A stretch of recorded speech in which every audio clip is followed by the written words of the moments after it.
Jesus de Nazaré é a dispensação da graça. Esse estudo é muito interessante, ele traz uma revelação muito boa, principalmente para aqueles irmãos que estão começando agora a caminhar na graça. Nosso primeiro versículo está em João, capítulo 1, versículo 17. Vamos ler. Porque a lei foi dada por meio de Moisés. A graça e a verdade vieram por Jesus Cristo. Glórias a Deus. Eterna Igreja do Senhor Jesus Cristo, povo abençoado, povo santo e amado, igreja sem ruga, sem mácula, abençoados com todas as bênçãos. Meus amados irmãos, esse assunto, como eu disse, ele é muito importante, em especial para muitos irmãos que estão começando agora em graça. Graças a Deus nós temos recebido um retorno muito maravilhoso, né, por e-mail, muitos contatos, comentários no YouTube, de pessoas que estão se maravilhando com a graça, que estão felizes por conhecerem essa palavra. E, consequentemente, por estarem conhecendo agora, essas pessoas, ou muitas delas, vêm com muitas dúvidas, diversas dúvidas, né? E uma dessas dúvidas, as mais presentes, uma delas diz respeito justamente a Jesus de Nazaré. Né? Essa relação de Jesus, o Jesus que nós conhecemos historicamente, né, nos livros ali chamados Evangelhos, né, que na verdade são livros históricos, né, e nós conhecemos essa figura do Senhor Jesus de Nazaré ali, né, e a relação dele com a graça. Há essa dúvida muito grande das pessoas, né? E é fundamental a pessoa entender essa manifestação de Jesus, entender que nós não temos que conhecer ele mais segundo a carne, né? Recentemente, em uma de nossas transmissões, se eu não me engano, foi o abençoado irmão Antônio Santos. Ele fez um comentário assim, falou: irmão Cristiano, Romanos 7:4 e 2 de Coríntios 5:16 e 17, essas duas passagens são fundamentais para as pessoas entenderem a graça. E, obviamente, claro, eu concordei plenamente com o irmão Antônio. Por quê? Porque essas duas passagens falam justamente dessa relação Jesus de Nazaré, Jesus ressuscitado. Né? Em Romanos 7:4 diz que nós temos que pertencer ao outro. Ou seja, que outro é esse, Cristiano França? É outra manifestação de Jesus. É Jesus manifestado como ressuscitado. Nós temos que pertencer a essa manifestação, porque nós estamos na graça. Né? E 2 Coríntios 5:16 diz que nós não conhecemos mais a Jesus segundo a carne.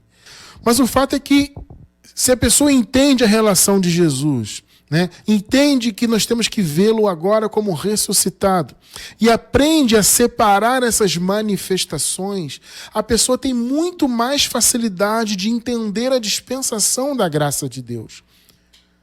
Porque há uma confusão muito grande em relação a isso. Né?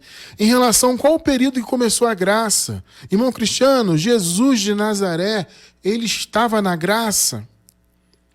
Há essa confusão. Essa confusão vem, inclusive, dessa divisão que foi feita. Né?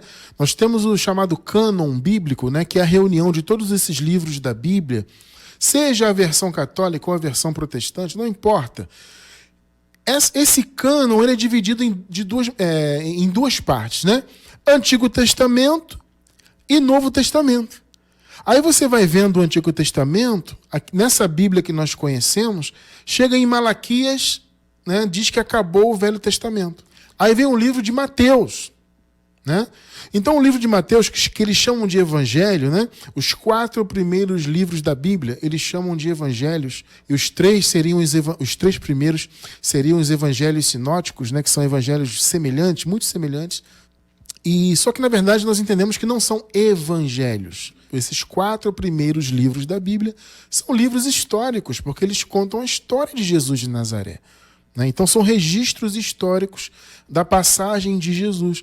Assim como o livro dos Atos dos Apóstolos também é um livro histórico, que é o livro sobre todo o desenvolvimento ali da igreja primitiva, do trabalho apostólico, etc. Tá? Então, eles dizem que Mateus já é Novo Testamento. Eu me lembro muito bem, abençoados, na época que eu estava começando a conhecer a palavra da graça, né? Estava engatinhando em graça, e eu ministrava em uma igreja da lei. Eu era líder de jovens em uma igreja de lei, né? uma igreja pentecostal, inclusive. E eu me lembro que quando eu comecei a conhecer a graça, sendo líder dos jovens, e eu era professor da escola dominical ali também, né? Assim como fui na igreja batista, também depois fui nessa igreja pentecostal, e ali eu estava começando a caminhar na graça, eu comecei a dar lições para os jovens sobre a graça. Eu me lembro que uma dessas lições foi sobre o jejum. Interessante, né? Que nós não tínhamos que praticar jejum, etc, etc. E eu me lembro que eu dei esse estudo, amado, olha, foi uma coisa tremenda, porque a chamada escola dominical era no domingo pela manhã. Então, e aí dividia ali a congregação em classes, né? Então tinha a classe das senhoras, né? Das casadas, dos senhores, aquela coisa toda, né? Os jovens, etc. Então, na minha classe, eu dei o estudo sobre o jejum, sobre o fim do jejum, aquela coisa toda. Obviamente, aquele estudo reverberou em toda a igreja ali, né? E à noite, o líder da igreja foi pregar, ele pregou sobre o quê? Sobre a importância de jejuar. E o que ele usou como base? O que Jesus de Nazaré ensinou para os judeus naquela época. Entende? E ele dizia assim, olha, dizem que não se deve jejuar na graça. Mas veja aqui, ó, Jesus estava na graça. A graça começa no livro de Mateus. E aqui, ó, em Mateus capítulo 6, Jesus ensina o povo a jejuar, a ungir a cabeça com óleo, não sei o quê. Vocês estão percebendo a confusão? Ele baseou o argumento dele, dizendo que sim, era necessário jejuar na graça, porque ele viu no livro de Mateus uma referência de Jesus ensinando os judeus a jejuar. Entenderam a confusão? E essa confusão está na maioria das igrejas aí hoje. Os irmãos querem imitar Jesus segundo a carne, fazer o que ele fez segundo a carne. Ah, Jesus jejuou no deserto, vou jejuar. Jesus ensinou a jejuar, Jesus ensinou a ser fiel ao dizimista, Jesus ensinou a cumprir isso e aquilo, né? E Jesus se batizou nas águas, né, no batismo de João. Então tem que fazer tudo o que Jesus fez.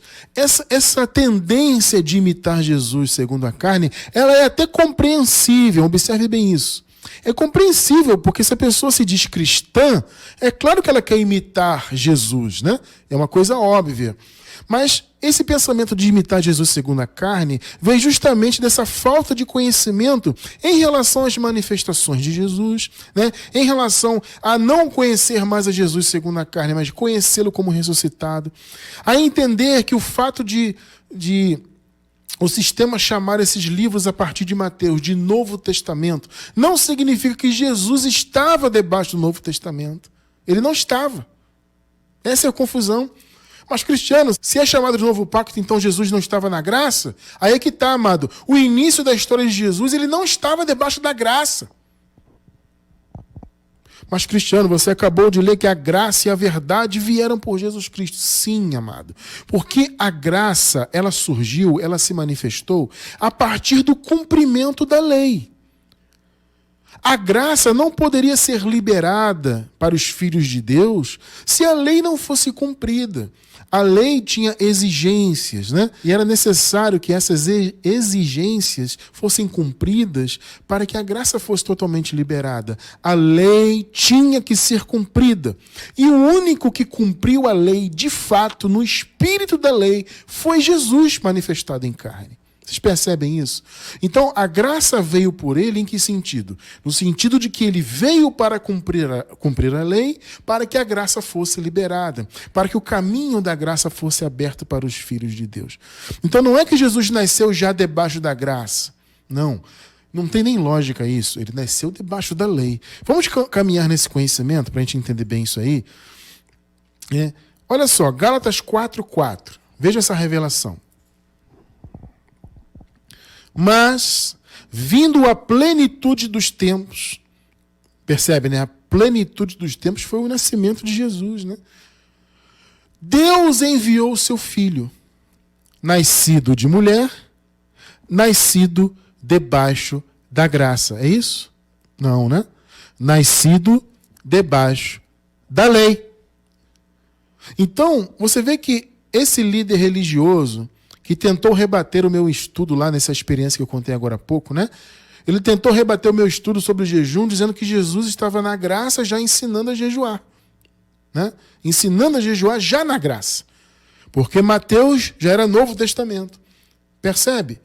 Percebeu o engano? Você acabou de ler comigo. O Senhor Jesus nasceu debaixo da lei.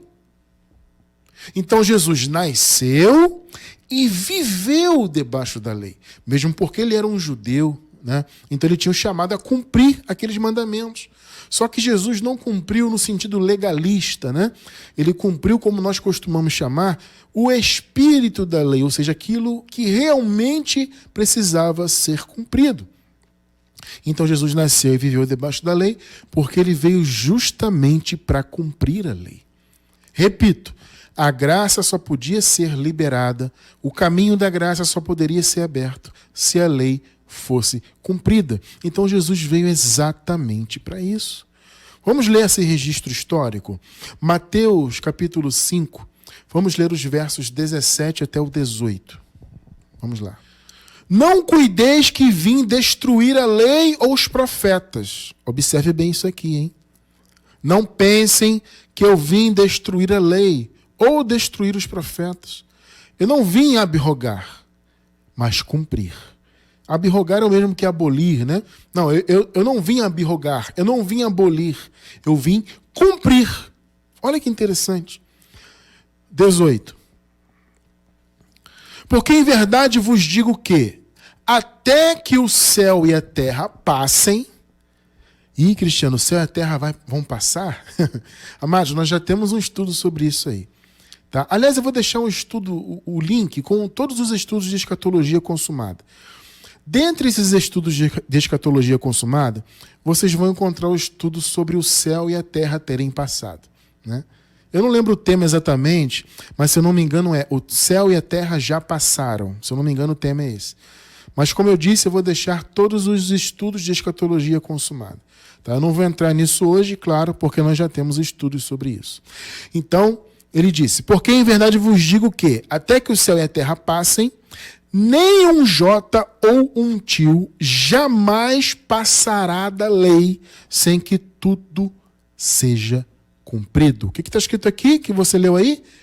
Tudo seja cumprido. Inclusive, é bom dar uma explicação também sobre essa passagem, né? Muitos utilizam essa passagem para dizer que você tem que cumprir a lei hoje. As pessoas dizem que não tem que cumprir a lei, mas vejam só, Jesus não veio destruir a lei. É tremendo, né?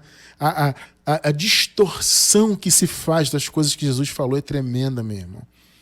O cara pega algo que Jesus falou em um sentido, ele distorce para o sentido que ele crê que é verdade. Ele diz que você tem que cumprir a lei porque Jesus não veio para destruir a lei. Olha só. Amado, é justamente o contrário. Você não tem que cumprir porque Jesus veio para cumprir no seu lugar. Você entende? Não, amado, não teria lógica Jesus destruir a lei sem cumpri-la. Ele veio justamente para cumpri-la. Então por isso que ele disse, gente, eu não vim destruir a lei, eu vim para cumprir a lei. E ele disse, tudo será cumprido. A lei não vai passar em nada. Amado, se tudo foi cumprido, por que você vai viver cumprindo hoje? Esse é o sentido. As pessoas distorcem, repito, elas distorcem dizendo que você tem que cumprir porque Jesus não veio destruir a lei. Gente, ele não veio destruir para ele, Jesus. Entende? Ele cumpriu toda a lei. Entende? Então, ele abrogou a lei, ele tornou a lei obsoleta, já cumprida, para nós, não para ele. Então, quando ele disse, eu não vim abrogar a lei, é para ele, Jesus. Para nós ela foi abrogada. Vocês estão percebendo o ponto? Para nós ela já foi cumprida, já está ultrapassada. O fim da lei é Cristo. Para nós, para os filhos do Senhor. Mas para ele, Jesus, segundo a carne, não. Ele tinha que cumprir. Por isso ele falou isso aqui. E ele deixou muito claro, tudo isso vai ser cumprido. Tudo que a lei exigia foi cumprido. Jesus, abençoados. Por isso nós podemos observar que ao longo da vida de Jesus, né, apesar de Jesus não ter sido um legalista, não ter sido um fariseu, né, ter todo aquela empáfia religiosa. Jesus não tinha aquilo ali, mas ele tinha sim compromisso com os mandamentos. Vamos ver 2 exemplos disso aqui, 2 registros históricos, também no livro de Mateus. Esses 2 eu vou ler na Nova Versão Internacional, vejam só. Jesus estendeu a mão, tocou nele e disse, aqui, né, tinha uma pessoa, um homem, né, que estava sofrendo de lepra, né, e ele disse, olha, Senhor, se o Senhor quiser, o Senhor pode me curar. Aí Jesus estendeu a mão, tocou nele e disse, quero, seja purificado. Imediatamente ele foi purificado da lepra. Versículo 4.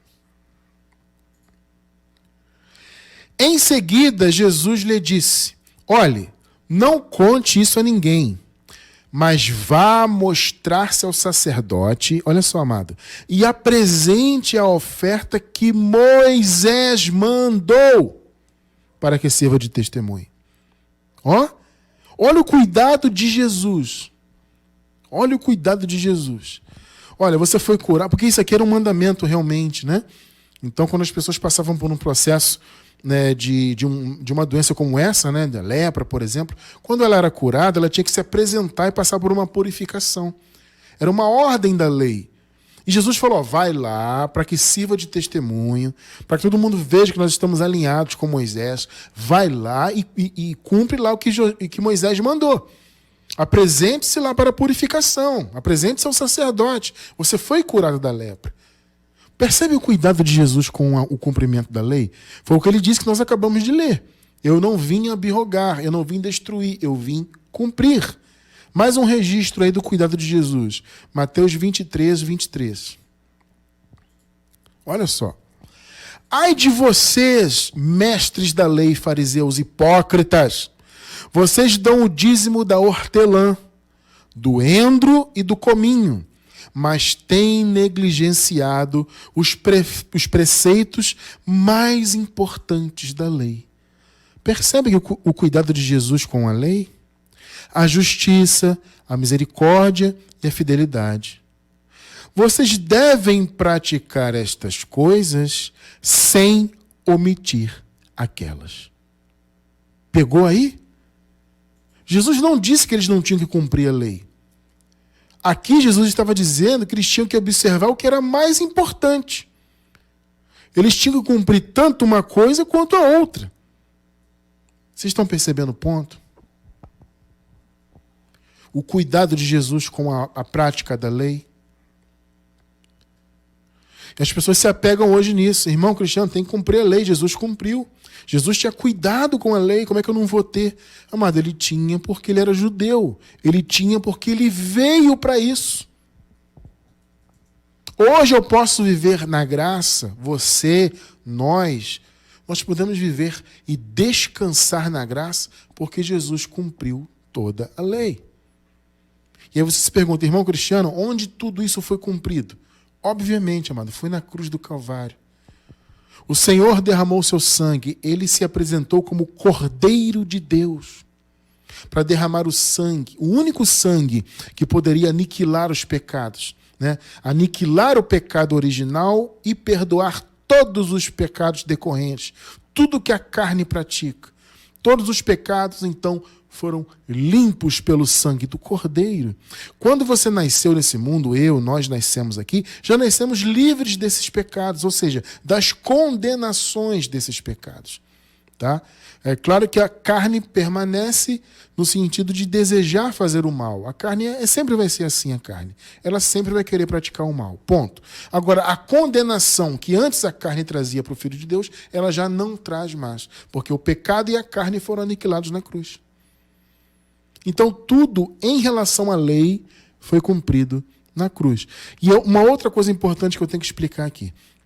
Nós defendemos, como eu até agora há pouco sugeri, né, e vou deixar o link aí do estudo de escatologia consumada, nós defendemos que toda a escatologia bíblica já foi consumada. Isso é muito óbvio, né?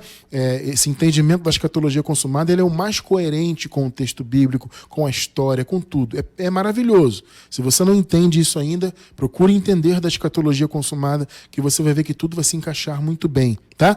Então, Dentro da visão da escatologia consumada, nós defendemos que a vinda de Jesus ocorreu no ano 70, na destruição de Jerusalém, o juízo de Deus sobre aquele povo, sobre os judeus. Né? E nós o que nós costumamos dizer, então? Que tudo se consumou definitivamente ali. E algumas pessoas ficam confusas. Mas, Cristiano, se tudo foi cumprido na cruz, por que vocês dizem que foi no ano 70? Amado, entenda. Tudo foi cumprido na cruz em relação à lei. Você entende? O que a lei exigia, o sangue do Cordeiro, o fim dos pecados, a aniquilação do velho homem, isso foi na cruz. Agora, houve um período de transição da cruz até a vinda de Jesus no ano 70, onde ainda alguns pontos da obra de Jesus precisavam ser realizados, como, por exemplo, a descida do Espírito Santo, que aconteceu ali, né, no dia de Pentecostes, ali no início da igreja primitiva, né, a morte, e quando eu digo morte, né, quando nós dizemos morte, não é a morte biológica, mas a morte no sentido da alma, a morte no sentido do Hades, o aprisionamento na não existência. Tá? Eu costumo usar esse termo, né? Para nós o Hades não era um lugar específico, o Hades era a não existência. Tá? Naquela época muitos tinham esse entendimento que o Hades era um local, né, embaixo da terra, alguns pensavam assim, né, ou em algum outro lugar onde os mortos ficavam presos. Nós entendemos que, na verdade, a morte é a não existência. Tá? Então, a morte, nesse caso, ainda estava em vigor. Jesus tinha sido o único ainda que havia vencido a morte. Mas para os filhos de Deus ela ainda estava em vigor. É por isso que Paulo disse que o último inimigo a ser aniquilado é a morte. Porque naquele período ali da transição, a morte ainda não havia sido aniquilada totalmente. Então foi um período de transição. Quando Jesus voltou no ano 70, ele trouxe o juízo sobre Israel, destruiu Jerusalém, acabou com o direito dos judeus de serem povo de Deus. Isso acabou. O judeu não é mais o povo de Deus, porque o juízo veio sobre eles, ponto final. Tá? Jesus trouxe o reino dele, trouxe a ressurreição dos mortos. Vocês entendem? Então tudo foi concluído ali no sentido da obra de salvação geral. Agora, na cruz, tudo foi cumprido em relação à lei. Então não se confunda. Eu estou falando isso, amado, porque eu recebi muitos e-mails sobre isso. Muitos e-mails e comentários no YouTube. Mas, Cristiano, vocês pregam que tudo se consumou na cruz. Como é que se consumou no ano 70? Amado, aqui é uma coisa, outra coisa, outra coisa. Na cruz foi cumprido tudo em relação à lei, tudo que a lei exigia. Tá? E no ano 70 foi consumada toda a salvação, a ressurreição, a vinda de Cristo, etc, etc, etc. E o fim da morte em definitivo. Tá? Hoje não existe mais morte, ou seja, não existe Hades, não existe aprisionamento eterno na morte. Existe a morte biológica, essa é natural, porque Adão realmente tem que morrer. O nosso Adão tem que morrer, ponto. Agora a morte não tem mais domínio sobre o Filho de Deus. Percebe? Morte biológica é uma coisa. O Hades, a não existência, é outra. O Filho de Deus não passará pela não existência. Percebe isso? Porque isso já acabou. Acabou lá no ano 70. Então, tendo esclarecido isso, né, foi bom ter aberto esse parêntese. Vamos ler agora, então, o cumprimento de tudo em relação à lei. João 19, 28 até o 30. Depois, sabendo Jesus, olha só, que já todas as coisas estavam terminadas ou consumadas, né? Para que a Escritura se cumprisse, disse, tenho sede. Amado, até esse detalhe, né? Nós encontramos essa palavra profética em relação à sede de Jesus no Salmo 22:15. É interessante você observar ali, no Salmo 22:15 há uma referência dessa sede que o Messias sentiria. Cada detalhe das profecias fora cumprido. Né? Então Jesus sentiu sede porque estava profetizado para ele sentir. Tá? Vamos lá. 29. Estava, pois, ali um vaso cheio de vinagre. E até o vinagre também foi profetizado. Essa referência do vinagre está no Salmo 69, versículo 21. Tá? Salmo 69, 21. Tem uma referência a esse vinagre que o Senhor, o Messias, beberia. Né? Estava, pois, ali um vaso cheio de vinagre, e encheram de vinagre uma esponja, e pondo-a num ensopo, lhe chegaram à boca. Que coisa, né, abençoado? 30. E, Quando Jesus tomou o vinagre e disse o quê? O que ele disse, amado? Está consumado. Grego, tetelestai, né? E, inclinando a cabeça, entregou o Espírito. Olha aí, amado, tudo foi consumado em relação à lei ali. O que a lei exigia foi consumado. Houve então ali o fim da lei. O véu do templo se rasgou literalmente, mas também simbolicamente, né? Dizendo o seguinte, olha, acabou o que a lei exigia. O único resquício da lei era aquele templo, que viria a ser destruído no ano 70. Tá? Mas a lei, em seu sentido original, ela acabou. O Senhor cumpriu tudo. E ele, por conseguinte, aniquilou a condenação, ou seja, aniquilou o pecado. E destruiu o velho homem. Então Jesus também matou o velho homem na cruz. Tudo foi consumado na cruz em relação ao que a lei exigia. Tá? Então Jesus, abençoado, ele veio para isso. Ele veio cumprir a lei em nosso lugar. A graça e a verdade vieram por meio dele porque ele cumpriu a lei, para que a graça fosse liberada. Vocês estão entendendo? Só que, veja bem, a graça, ela não veio em Mateus. Você que está novo na graça, entenda isso, amado. Você que está começando em graça agora, perceba. A lei não começou, a graça não começou em Mateus, quando Jesus nasceu. Não, ele nasceu e viveu debaixo da lei. A graça começou quando então, Cristiano França? Na morte do Senhor. Entende? Repito, houve um período de transição? Houve. A graça começou, o 7º dia que nós chamamos, né? O dia do descanso, o descanso eterno, ele começou na cruz. Mas eles ali viveram um período de transição, a igreja primitiva, né? Então Jesus morreu, ressuscitou, houve todo um período transitório até a sua vinda no ano 70 para consumar definitivamente todas as coisas. Tá? Então, o Novo Testamento começou com a morte do Senhor. Houve um período de transição e depois a destruição do templo tirou totalmente o véu. Né? Como Paulo disse, né? O apóstolo Paulo disse assim, que os filhos de Deus, naquela época, né? Os filhos de Deus aguardavam ansiosamente a revelação. O que Paulo está dizendo? Que os filhos de Deus aguardavam o fim definitivo daquele templo. Porque a lei foi destruída, mas o templo da lei estava de pé. Né? Então os filhos de Deus aguardavam a liberdade total, né? A revelação total dos filhos de Deus, ou seja, o fim definitivo das obras da lei naquele templo. Mas a graça mesmo começou na morte. Veja só a referência disso. Hebreus capítulo 9, verso 16. Porque onde há testamento, é necessário, olha só, que intervenha a morte do testador. Ou seja, o Novo Testamento foi confirmado com a morte de Jesus. Quando se faz um testamento, aquele testamento só vai valer para as pessoas que são alvo dele quando a pessoa que fez o testamento morrer. Esse é o sentido, né? Então alguém tem lá um bem ou alguns bens, a pessoa faz um testamento. Aquele testamento só vai ter valor jurídico para as pessoas que vão receber esses bens quando o autor do testamento morre. Então Jesus, ele veio estabelecer um novo testamento, uma nova aliança. Para que essa nova aliança fosse estabelecida, o sangue dele tinha que ser derramado, ele precisava morrer. Então a morte do testador trouxe a nova aliança. Então todo aquele período que nós vemos da vida de Jesus foi ainda um período debaixo da lei. Ele veio justamente para cumprir a lei e atribuir esse cumprimento gratuitamente para nós.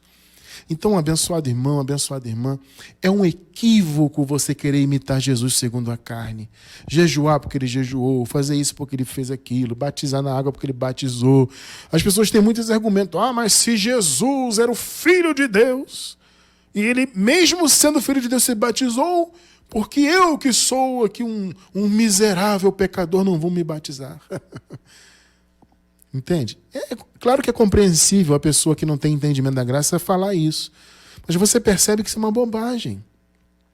Jesus, ele fez tudo aquilo, inclusive o próprio batismo de João, ele fez para cumprir toda a justiça para nós. Vejam só, Mateus capítulo 3, versículos 14 e 15.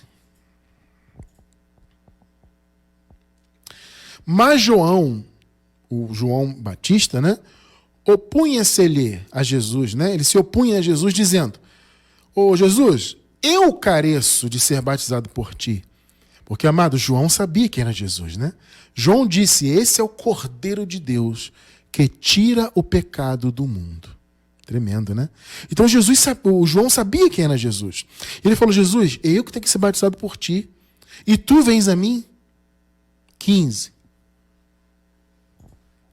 Jesus, porém, respondendo, disse-lhe, ô João, deixa por agora, fica tranquilo. Porque assim nos convém o quê, amado? Cumprir toda a justiça. Então, João o permitiu. Percebe? João batizou Jesus porque ele entendeu a revelação. Até então, João não tinha entendido. Ele ficou perplexo. Eu sei quem é Jesus. Jesus é o Messias. Entende? Ele é o Cordeiro de Deus. Eu não posso batizar o Cordeiro de Deus, isso não tem sentido. Estão percebendo? O raciocínio de João, a princípio, tinha lógica. Ele ficou perplexo porque tinha lógica aquilo ali. Como é que eu vou batizar o Cordeiro de Deus? Eu é que tenho que ser batizado por ele. Né? Mas Jesus falou, calma, João, fica tranquilo. Eu vou fazer isso porque me convém fazer isso. Eu preciso fazer isso para que toda justiça seja cumprida. Então João admitiu batizá-lo. Que coisa tremenda, né? Então, meus amados, Jesus de Nazaré, ele se manifestou não para ser imitado na carne, em suas obras. Tá? Você vai dizer assim, mas irmão Cristiano, mas e o amor? Eu não tenho que imitar Jesus no amor? Amado, claro que tem. Nós estamos falando aqui de obras da lei, nós estamos falando do cumprimento. Você tem que reter o que é bom. Não é o que a própria Bíblia nos ensina? Examinem todas as coisas e retenham o que é bom. Se você olhar as atitudes de Jesus em relação ao amor, é algo maravilhoso. É bom demais até. É claro que você tem que imitá-lo neste sentido. Mas quando nós dizemos que você não tem que imitar Jesus segundo a carne, é nas obras da lei. É no que ele fez para cumprir toda a justiça. Irmão, note, se ele já cumpriu, para que você vai cumprir de novo? É isso que o povo não entende. As pessoas pensam assim, nós temos que cumprir porque ele cumpriu. Temos que imitá-lo. Mas o raciocínio do evangelho não é esse. O raciocínio do evangelho é o seguinte, Jesus cumpriu para que nós não precisássemos cumprir, mesmo porque nós não teríamos capacidade para cumprir. Vocês entendem? Deus sempre soube disso, amado. Por isso que a graça foi pré-ordenada. Nós já ensinamos isso aqui algumas vezes, né?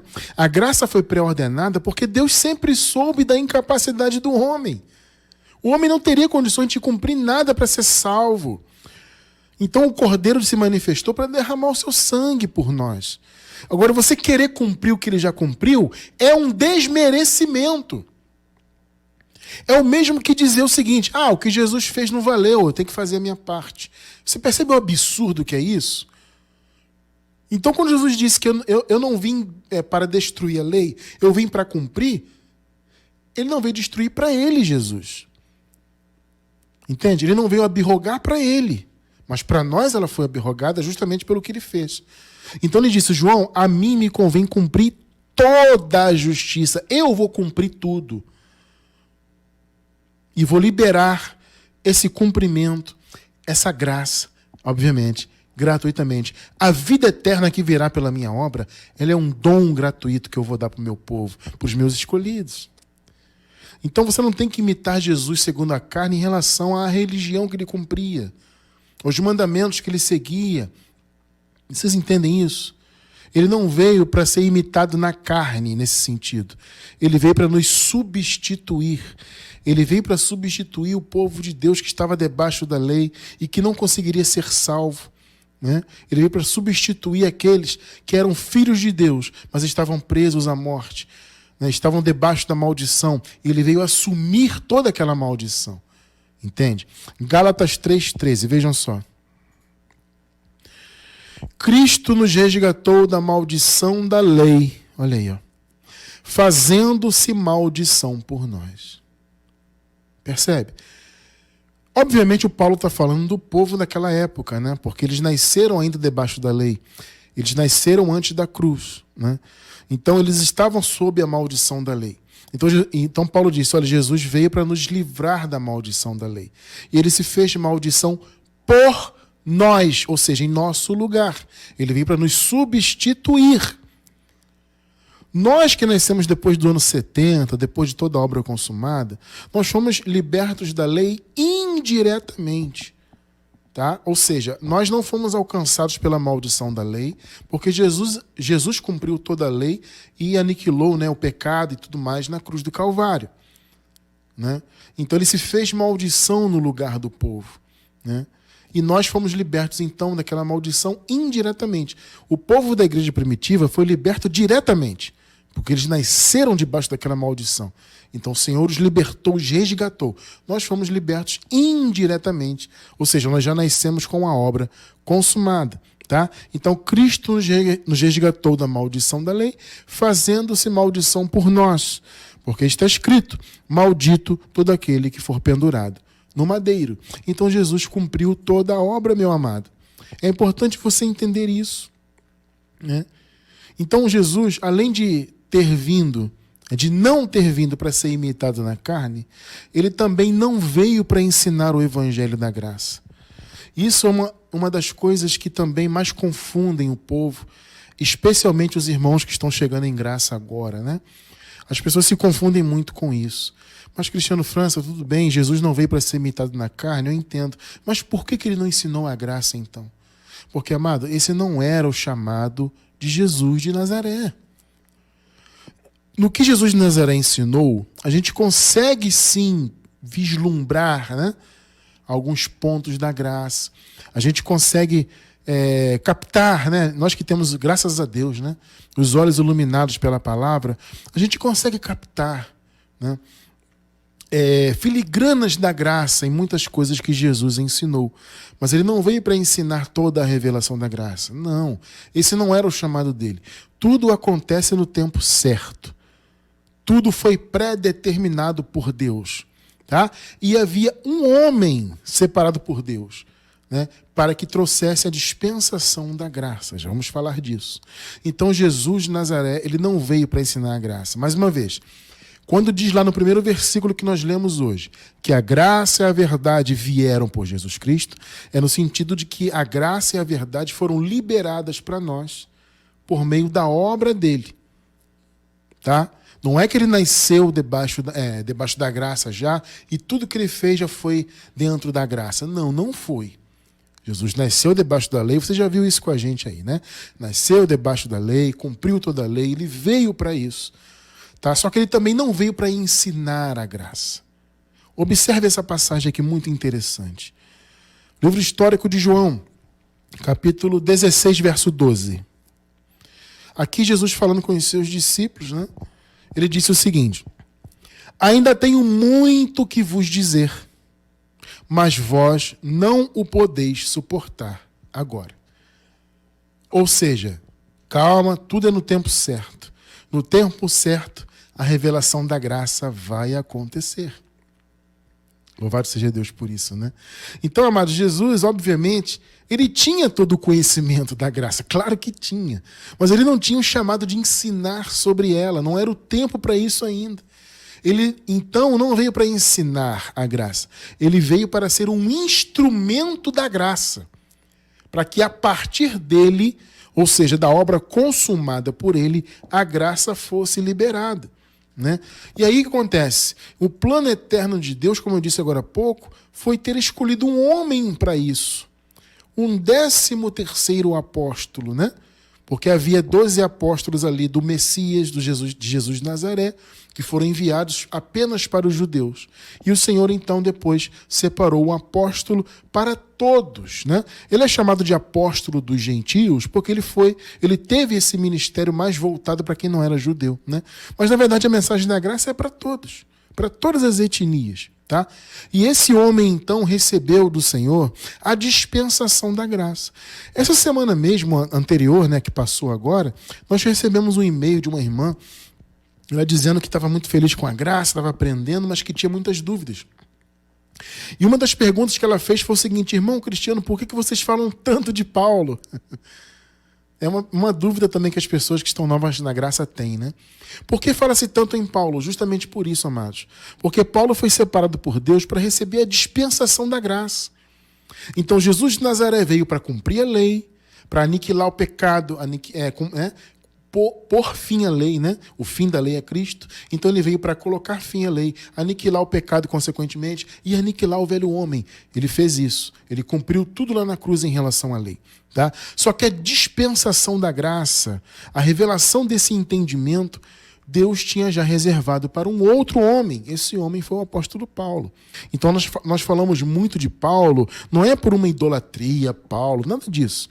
Nós falamos muito dele porque pela revelação do Evangelho entendemos o chamado daquele apóstolo. Entende? A dispensação da graça foi dada a ele. Efésios 3, versículos 1 e 2.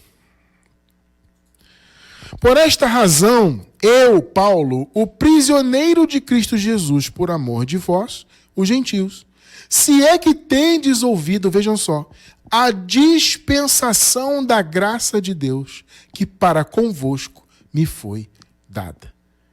Percebe? O chamado do apóstolo Paulo foi receber a dispensação da graça, a revelação da graça. Amado, esse entendimento da graça, o apóstolo Paulo não recebeu de homem algum.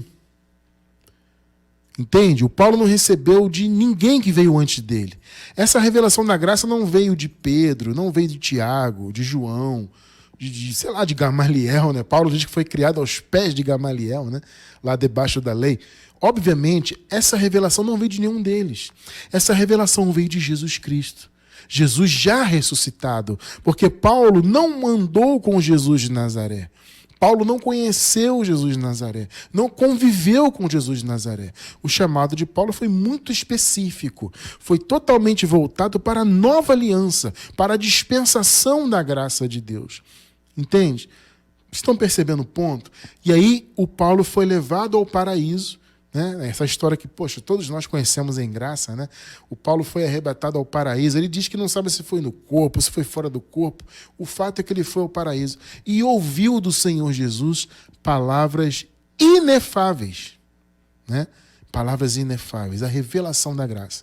Ele não recebeu de homem algum, mas pela revelação do Senhor, direta, a revelação direta, como Paulo disse, da boca do justo. Entende? Então, Jesus de Nazaré veio para cumprir a lei, cumprir toda a justiça e liberar a graça. Então a graça e a verdade vieram não a partir do seu nascimento, mas a partir do cumprimento de toda a sua obra na cruz do Calvário. Percebem isso? A partir desse momento houve ali aquele período de transição, né, até a sua vinda no ano 70. E nesse meio tempo, o apóstolo Paulo foi levantado para trazer o entendimento dessa graça. Ou seja, a mensagem do Evangelho da Graça que o apóstolo Paulo defendia e que nós, pela misericórdia de Deus, hoje defendemos também, é a mensagem da cruz. Entende? É pregar o que foi feito na cruz. Basicamente, a mensagem da graça é isso. Entende? Essa é a revelação da graça que nós tanto defendemos aqui com unhas e dentes, né? Entende? Vamos ver o registro disso, né? Gálatas 1. Versículos 11 e 12. Mas faço-vos saber, irmãos, que o evangelho que por mim foi anunciado não é segundo os homens.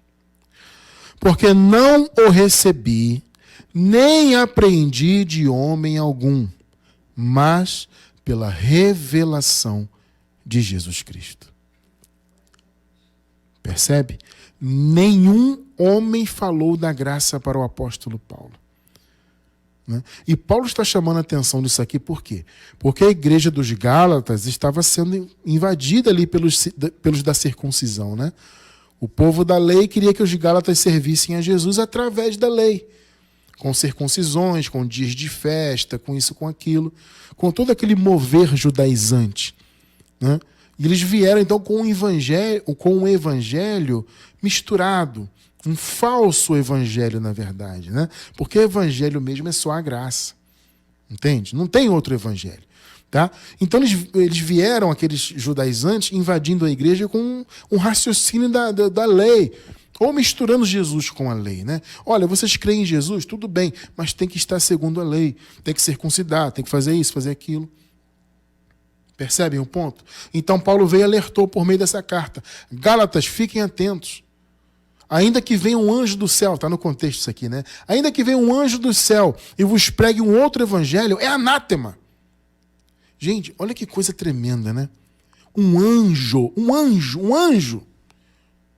Pode descer um anjo do céu, brilhando, com asas poderosas, todo maravilhoso. Ele vai chegar até aqui nessa congregação, vai pregar um outro evangelho diferente da graça. É anátema. Ora, se um anjo traz um outro evangelho, é anátema, imagina um homem qualquer, alguém da circuncisão. Vocês entendem o ponto de Paulo?